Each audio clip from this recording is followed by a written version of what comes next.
These verses from a nursery rhyme, passed down orally from generation to generation, describes the story of a city and the sea.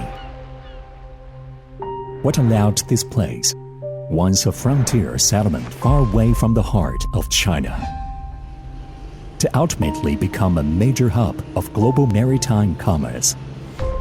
This seaport, which is located in neither the Yellow River nor the Yangtze River Valley, achieved astonishing levels of prosperity between the 10th and 14th century, unequaled anywhere else around the world, turning it into a legend of the East. Who set in motion the events that allowed such prosperity to persist for 400 years? And who is responsible for preserving and passing down that history throughout the past millennia of history?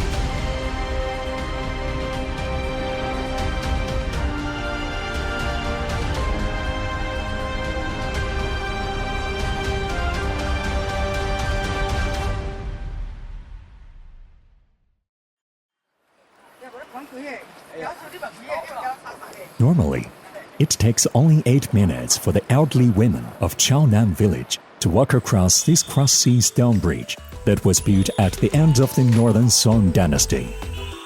If the bridge was not there, the women's journey home would take 10 times as long. Just like the elderly women, the people of the Song and Yuan dynasties had great need for quick access across waterways. To address this problem, they built hundreds of massive stone bridges, setting off a bridge-building boom that would last 300 years, right through the era of greatest commercial prosperity. To this day, Anping Bridge in southwest Quanzhou retains the title of the world's longest flat-beam cross-sea stone bridge.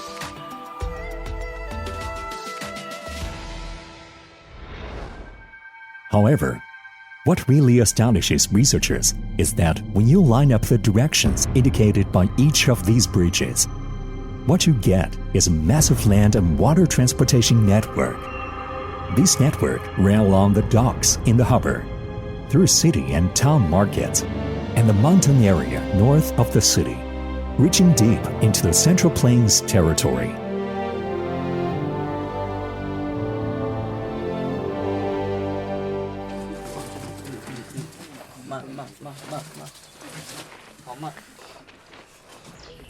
Through these Songyuan mining pits, as well as a 5-meter thick layer of iron slag, the Shaocaopu iron production site of Qingyang village in Anxi demonstrates a massive ironware production base.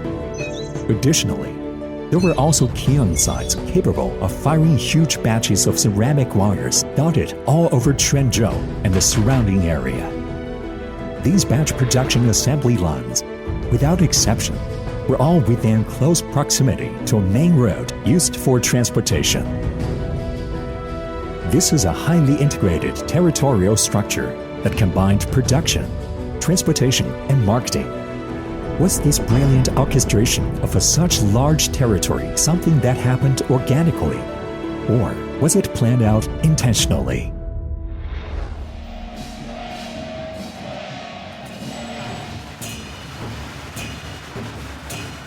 In the city, Tenho Temple welcomed the devout pilgrims every day.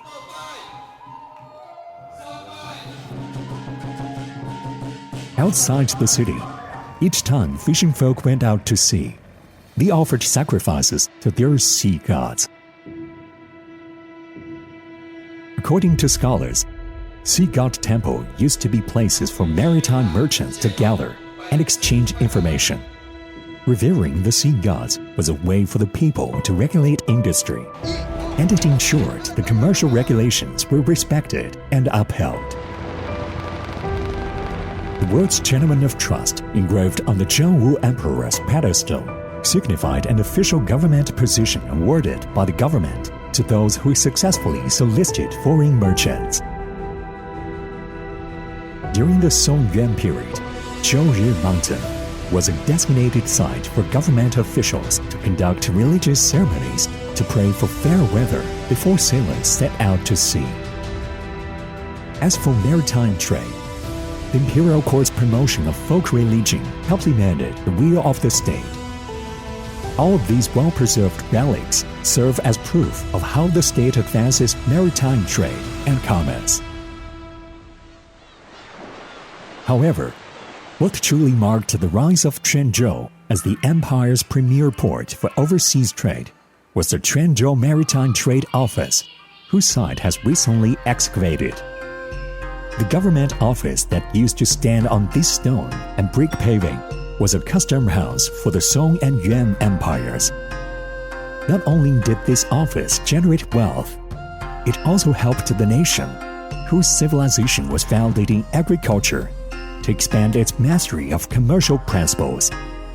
Through this open portal, participants in maritime trade across Eurasia shared the fruits of commercial and cultural exchange.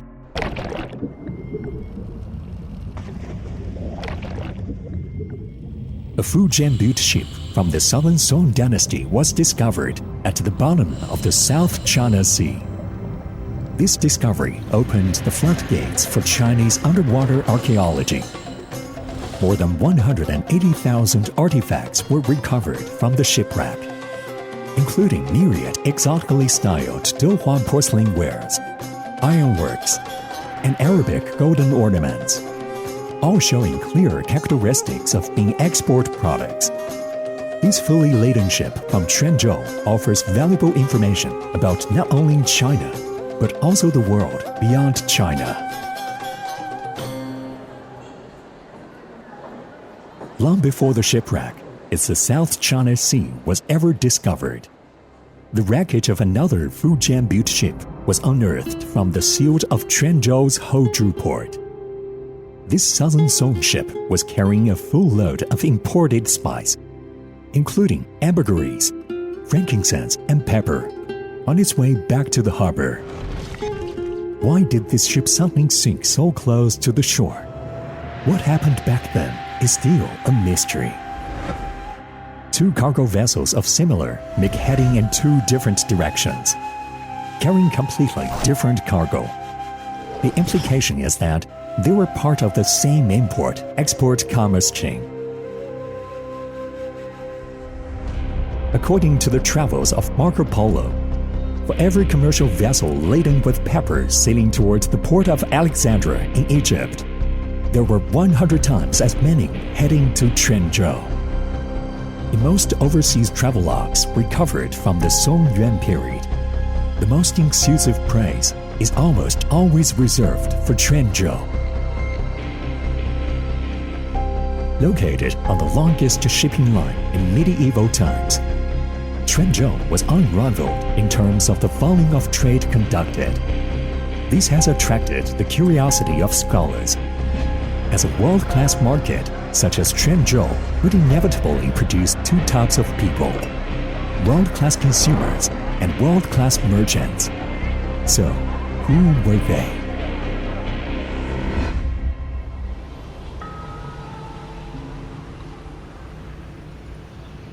Quanzhou's two-man street is not large as far as neighborhoods go, but its atmosphere and scenery can't be found anywhere else in the world. The millennium-old Guanyue Temple is right next to the equally ancient Qingjing Mosque, the oldest standing mosque in China. Across from Qingjing Mosque is the even more ancient Confucius Temple, flanked by even older Buddhist and Taoist temples. What is fascinating is that a large group of imperial clansmen once settled in this area. The Southern Clan Office was their administrative agency.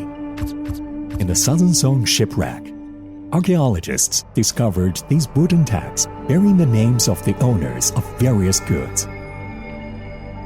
Among them is this tag with the character for Southern House written on it, referring to a member of the imperial clan of that time.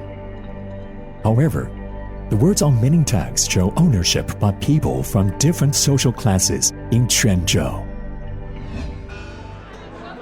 At that time, This was a global society where people of different ethnic backgrounds and religions lived in harmony. The people within this community came not only from Quanzhou and the hinterlands of the empire, but also from Eurasia and many other foreign ports. Together, they built Quanzhou's diverse commercially oriented social structure. They were both consumers as well as participants in maritime trade.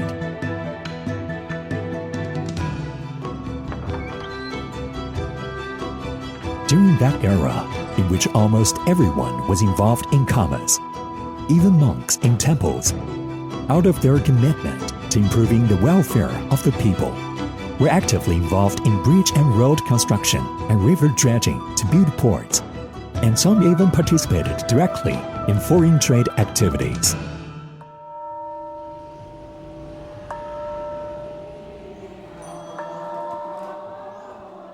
On the 26th day of the lunar calendar, Yuan Temple stages its monthly ceremony of veneration of the Buddha.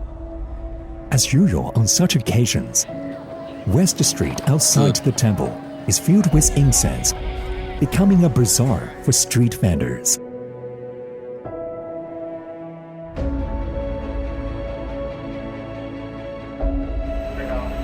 As imported stone material is unloaded from the ship by crane at Shihu port, the Chinese freighter named Ciudad is preparing to head out to sea. Ancient docks leave behind memories of days past. The stone pagodas along the shoreline still serve as navigation markers guiding mariners home.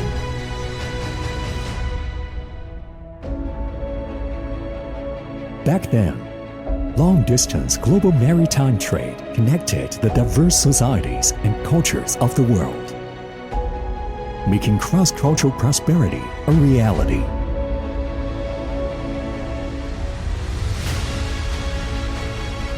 Today, as the heart of the eastern terminal of the sea route, Quanzhou's maritime voyages continue unabated. The fascinating city of Quanzhou remains committed to advancing global maritime trade through inclusivity and accessibility. The exchange of civilizations that began along the Asian maritime Silk Road continues in this new era.